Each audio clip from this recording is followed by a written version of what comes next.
Hi folks, my name is David. I'm the minister here at Erskine Parish Church. It's great to have you connecting with us, and I'm so glad you found our online resources. If you were to come into our physical church, you would get one of these welcome packs, so consider this your digital welcome. However you've joined us, we'd love it if you could like and subscribe to our platform. That allows you to continue to see when we're putting up new content. And also, if you'd like to get in touch and actually connect with us, you can email at epcnotices@gmail.com. We'd love to hear from you.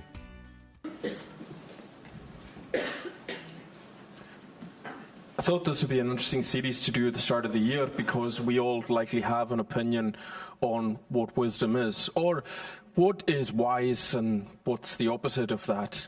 And as many people as there are gathered listening to this, you will all have a slightly different idea of that. What's perhaps a good idea and what's a bit more daft. For example, personally, a phenomenon that I see round about is that I think is a bit daft is where you have your wee football team and your big one. And I see that a lot with, St Mirren's, their wee team, and then one of the big Glasgow Behemoths is their big teams. And I think that's foolishness. I think it's wise to just pick your team and go with it. And you'll have your own ones of that. But it's not something that we can put down any hard laws about. We just have to navigate life. For instance, you might see someone who doesn't go for something when it's on sale, or doesn't use a discount coupon or whatever it is, and they pay full price, and you think, that's really daft. Why did they? I would never have done that. Because you are adept at moving along life in a certain way. You've perhaps acquired that skill of being able to save a bit of money here and there, and that's just one very small facet of what we call wisdom. It's so hard to define, though. That's why in the prologue of Proverbs chapter 1, there's about 5 or 6 different Hebrew words given for it, because all of those take us a little bit closer to understanding what it is in and of itself. And different cultures around the world have different wisdom traditions. I came across a great Nigerian proverb this year which has to do with wisdom, which says that it's usually used by parents of their kids, that wisdom is chasing him, but he is faster. Someone I was speaking to this week about sermon, what I was going to be preaching on, and they were asking, so what do you think wisdom is all about? And as I started breaking it down, they said to me, so it's like kind of common sense, but the one that ironically not many people have.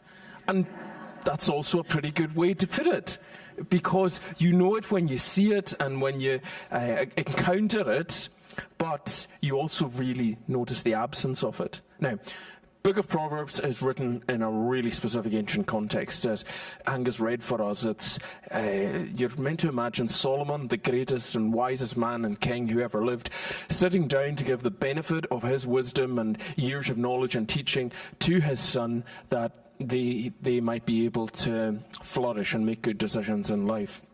It was a common ancient tradition. If you look at different cultures around the time when the Bible's written, they all seem to have some kind of collection of wisdom sayings, and they had a real value in those ancient cultures for those who had acquired some sense of wisdom, which is, as the kid said, the idea of the old sage, probably with a cloak and a long beard, sitting down with the young to pass things on. And I think it's something that's really valuable. I think it's wrong for us to be overly snobbish about the way life was constructed then, because I think in many ways that's something that we've kind of lost to our detriment in culture. But that's the picture that we have. That's what gets us into it. And I think we can all relate our way into that in some way as well, because most of us have had some experience of, whether it's our own kids or others, of trying to put something up across to younger people because you want to direct them in a path that things are going to go well for them. That's kind of what we usually hope for anyone in our care.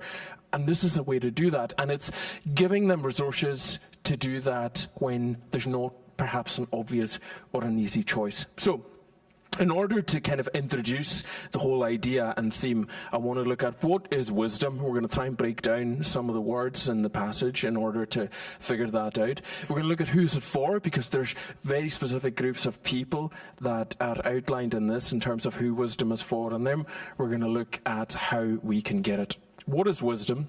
Who's it for? And how can we get it?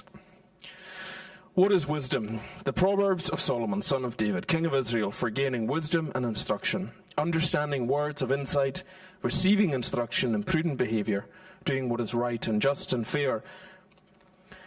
Wisdom there's a Hebrew word chokmah behind it, and when we look at quite often the best way to figure out what a word means in the Bible is to pick it up and see where else it's used. So, word chokmah is used very often in a very practical sense. It might surprise you. It's not a very philosophical term. Wisdom in the Bible, I'll give you one concrete example, is used a lot in the Exodus narratives when God is pulling together people who are going to build a new nation and society, and he brings together those who have skill which is practical, which is earthy. He brings together people who are good at sowing and building and measuring and doing those sorts of things, because they need that work for the tabernacle, and they're going to need that work to build the people in the society that they're going to be in the promised land. So they all have chokmah, they all have wisdom. And that's a really good insight, because wisdom, as the best way we can define it and when it's used in these books, is that it's got something to do with skill. And you and I know that skill is something that, yes, you can have a bit of a gift for. We say people are really gifted, whether it's football or sewing or cooking or whatever else, but it's also something you can get better at. Something that you can try again, and you can iron out the cracks in terms of where you lack and are deficient in it, and you can improve bit by bit as you continue to practice it. And that fits with what we're told here. We're told to come and learn knowledge and instruction, and then to put it into practice. Throughout the whole book, we're encouraged to do that. And this little part from chapters 1 to 9 is really just a series of speeches that tries to get someone in the kind of position where they're going to be ready to learn this wisdom. There's some great definitions of. I came across a guy called Gerhard von Rad. He was a 20th century Lutheran theologian in Germany. And he said from his study, and he did a lot of study on this, that wisdom was competence at life. Wisdom was competence at life. So life comes at all of us, and it presents us with challenges and possibilities and choices that we need to make. We need to navigate our way through relationships, through dealing with other people, through managing whatever it is we have in our sphere of influence. And we can be very competent at that or not. And perhaps you look back at your own life and you see, man, I just wasn't very good at handling that situation in my life. Or you have been at the sharp end of someone else who's not very good at handling life's things. Maybe quite often people can relate to working with or for someone in the workplace who did not have competence at life's problems. They weren't skillful at living. The Message Bible puts it like this, that wisdom is for understanding what the world is like and where it's going. There's a kind of creational earthiness to wisdom. A lot of the Bible is very profoundly spiritual, philosophical. It's about how you can know your way to God and be saved by Him, forgiven for your sins, and all of that. And the wisdom books are interesting because that's, at least initially, not the main thing that they're talking about. They're kind of probably assuming that you've learned about the salvation stuff and what God is doing in history somewhere else, and then they're going, you have a normal earthly life. You meet with people all the time, every day. You have choices and situations and dilemmas and problems and challenges presented to you. So here's some really good stuff to help you learn how you can do that well. Here's how you can be competent and skillful at life. And so wisdom is, I would put to you, essentially skill at living. But then let's just take a couple of the more minute, the more granular descriptions that the writer gives. This is for the discerning to get guidance, to give prudence, and to do what is right and just and fair. So that's giving you, if you like, it's shading in more detail about what wisdom is by telling you what it looks like when it happens. Okay? So let's take what is right and just and fair. Those are two great Hebrew words that are used for justice and equity. And do you know that Martin Luther King quote? Martin Luther King Jr.? that says that the arc of the universe is long, but it bends towards justice. The wisdom books assume that kind of trajectory, that when people act according to the principles of wisdom, of skillful living, that things bend towards justice. The background is God as creator, that he's created the world and ordered in such a way that he is a God of order. And so when people key into that and they act and live and behave in a kind of orderly way, in a way that makes good sense, that things generally get better, that they bend towards justice and goodness. And so there is a moral component to it, even though a lot of the decisions we make when we're trying to practice wisdom aren't immediately, obviously, having a right and wrong morally, although some clearly do. The idea of discerning in the Bible, I think that's really important. You know, when you get an eye test and an eye chart, and in this room there will be varying levels of ability in terms of how well we can see. And sometimes, depending on either how good your eyes are or what lenses they're putting in to test them, the thing will be very, very blurry. And then I've had this experience, then they pull the lens out and, oh, lovely, I can see exactly what it is.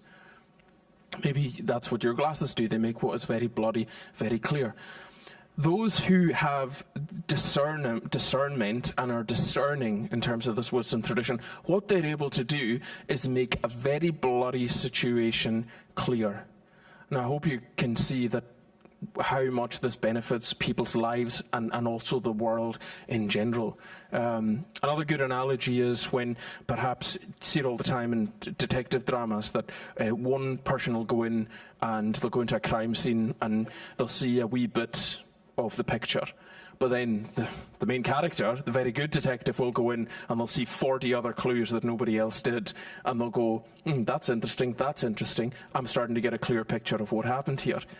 So, you and I mostly won't do it in that dramatic a fashion, but you might know what it is to go into a situation and people are baffled and confused by it, but you're able to bring something, a kind of clarity that made what was very hazy a bit more easier to understand, and then you're able to impart that understanding to others. That's what it means by, the Hebrew word is bin, which is, I think, is rather ironic for us in English, because it's such a good quality to have, to be able to make the blurry clear and apply that wisdom. This is now kind of applied wisdom that he's talking about. So that's, I think, what wisdom is. A skill at living that leads to the world becoming a more just and a better place if it's practiced, and also something that, when practiced as well, leads to things becoming clear as people use their ability and their skill in the context that they're in. Who's it for? Wisdom is for giving prudence to those who are simple, knowledge and discretion to the young, and let the wise listen and add to their learning, and the discerning get guidance. So there's a few different people mentioned here. There's obviously the young and the simple. Now, you and I, for us, simple is kind of a derogatory term. You know, that person's a bit simple. It's not really how the Bible uses it in the wisdom tradition. The first person that we have is the simple and the young, meaning the uninitiated or the immature, those who just have not experienced enough of life to be able to consistently make good decisions. I think this is just self-evident, because the more we now know about neuropsychology, we know that the prefrontal cortex, the bit involved in decision-making and judgment, doesn't fully develop till you're at least 25. And so there's a really practical element to this, that the more that you can get on that train early and start applying the principles of wisdom and having skill at judging things and making good decisions, then the better a path that you're going to be on. We also, because we know as well from life and a lot of the social problems that we have in society, that if someone doesn't get any of this stuff put into them and they are either passively allowed or actively encouraged to make poor, foolish, horrible choices over and over and over again, that becomes harder later in life, once everything is fully developed, to turn that around.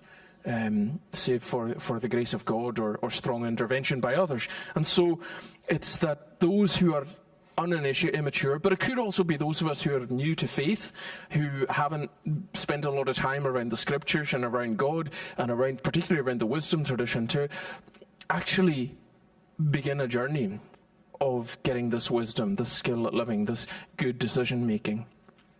It's for the simple, the young, the uninitiated, but also let the wise listen and add to the learning, and the discerning get guidance. So I think there's a few kind of people mentioned here. There's those who would be considered already wise, and maybe that's all of us who are a bit older, as the kids said, because we've been around the block a few times and we know a few things about life, and we have acquired a sense of wisdom to that. The best posture that we can take, according to Proverbs, is to keep going, to keep learning. That concept of lifelong learning is in the scriptures long before it was codified in higher education, because there's absolute gold there in terms of wisdom for life. Later on, as we consider the book of Proverbs, there's one person that the Bible says is absolutely beyond the reach of wisdom, the person who's running faster than wisdom. Do you know who that is? The one who is wise in their own understanding, or wise in their own sight, because they already know it all. So there's a pitfall here in kind of thinking, well, I've already got quite a bit of wisdom.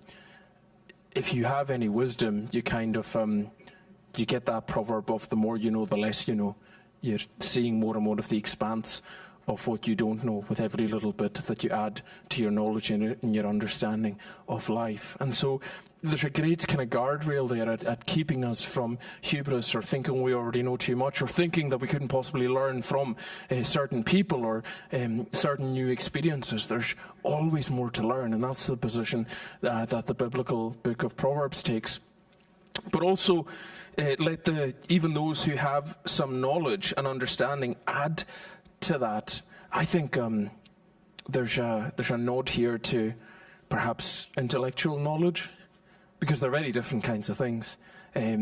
Wisdom might well be categorized in our day and age as, because I think all this ancient knowledge and truth is out there, we keep finding new ways to codify it. So I think it's very close to what we'd call emotional intelligence today. You know how a lot of us grew up with IQ tests, and perhaps in the world we grew up in, most of what was important was your IQ. You know, the problems you can solve and how clever you are, and how that's a marker of how well you're going to do in life.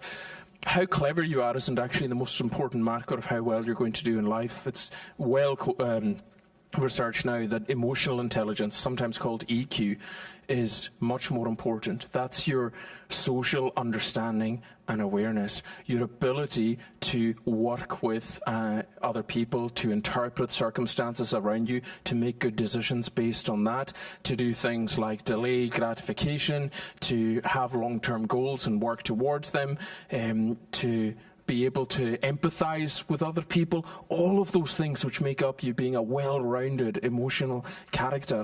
And also the other stuff we talked about, making bloody situations clear, all those gifts, they're much better predictor of your life outcomes, whether you will be able to have a stable job, succeed in relationships, sort of thing. And all of that is here.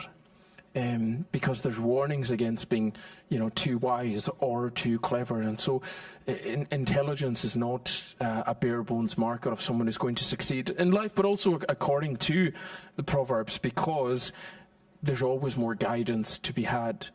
I remember seeing this when I was in university, and some of your professors, and they were off the charts clever. They had a ridiculous grasp of knowledge of every text that had ever been written, photographic memory, but they were nutcases. They were just mad, and they weren't well put together, and you can think of examples, I'm sure, of this in your life too. So there's being clever and there's being wise, and the wisdom according to the Bible is what's much more important. And even if we have a measure of that wisdom already, it's important that we're ready to add to it, and also to listen. Wisdom really is about, it's for folks who want to learn to listen a bit better, for receiving instruction. A lot of the language here is about taking stuff in. Let the wise listen and add to their learning. One of the most important things in any walk of life is to be good listeners.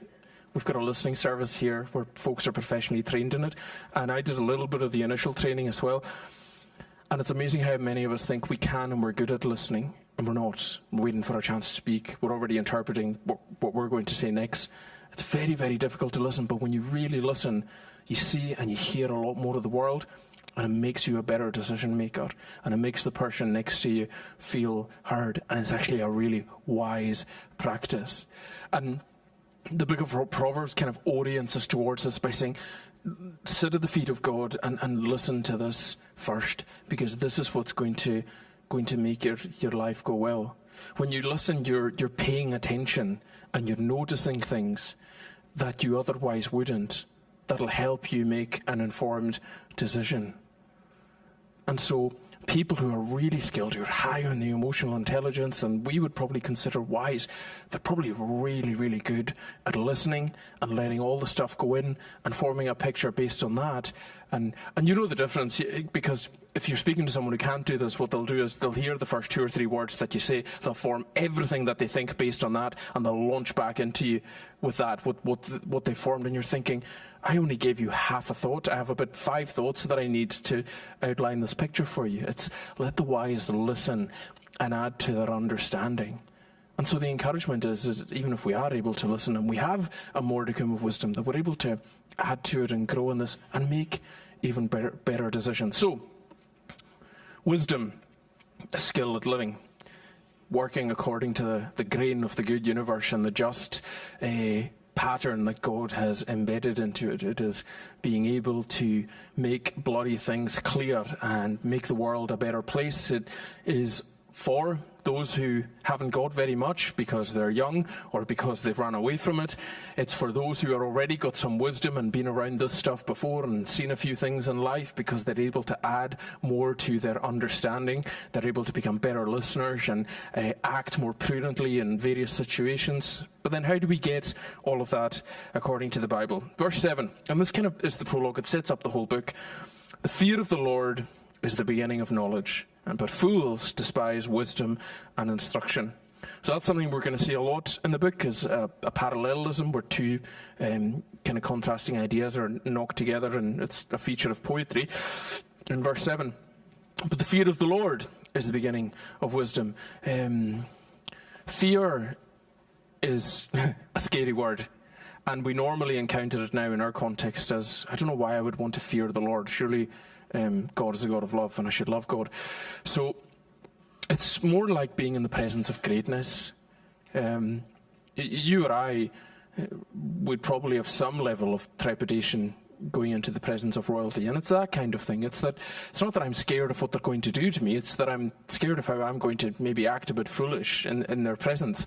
And it's reverence and awe in the best sense of the word.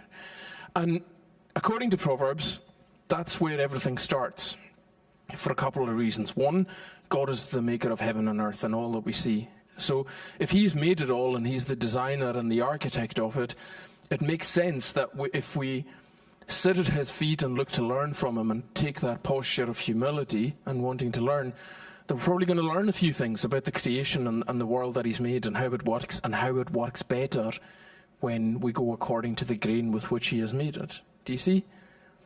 So taking that posture alone is a good starting point, and would be, how many people do you know in your life that if they just acknowledge that they're not God, but God is, and they decided to learn a bit about who God is and how everything works, then things could only get better. But also, this is something that runs through the whole Bible then, because Jesus comes as the embodiment of wisdom itself, as the wisest teacher that ever lived. But he also encouraged us to go after wisdom. Do you remember the little story he told about the man who builds his house on the rock and the man who builds his house on the sand? That one is wise and the other is not. Deciding what you're going to base your life on, what the foundation is going to be, is of massive importance. And then in the book of James, it says, if any of you lacks wisdom, ask God and he will give it to you in abundance. because God delights to give it to us. Think about it. Why would he not? If he's made the world and it pleases him when we act justly and rightly, and if we make good decisions and we're good at listening and discerning what's going on in a situation and acting according to that, then we're glorifying God. We are acting according to the pattern and the design of our Maker.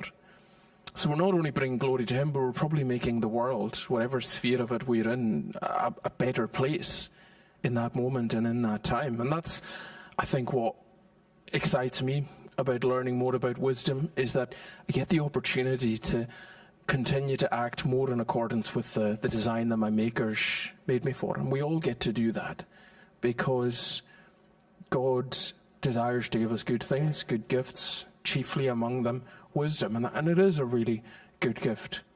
It's a bit more rare than we would like, but that doesn't mean that it's beyond the grasp or indeed the gift of God to give to any of us. But it all starts with acknowledging that we need it, with acknowledging that we need God, and with looking to follow the path that he set out for us, particularly in the life of Jesus. And that's something that we can all go, wherever we've been in our life and our spiritual journey up to this point, we're able to ask God for wisdom today, to ask him to teach us through his word what it looks like in our lives, and ultimately to continue our journey and relationship in finding out more about him, the way he's made the world, and who he would have us be within it, and how wisdom can be a part of that. May God bless his word to us. Amen.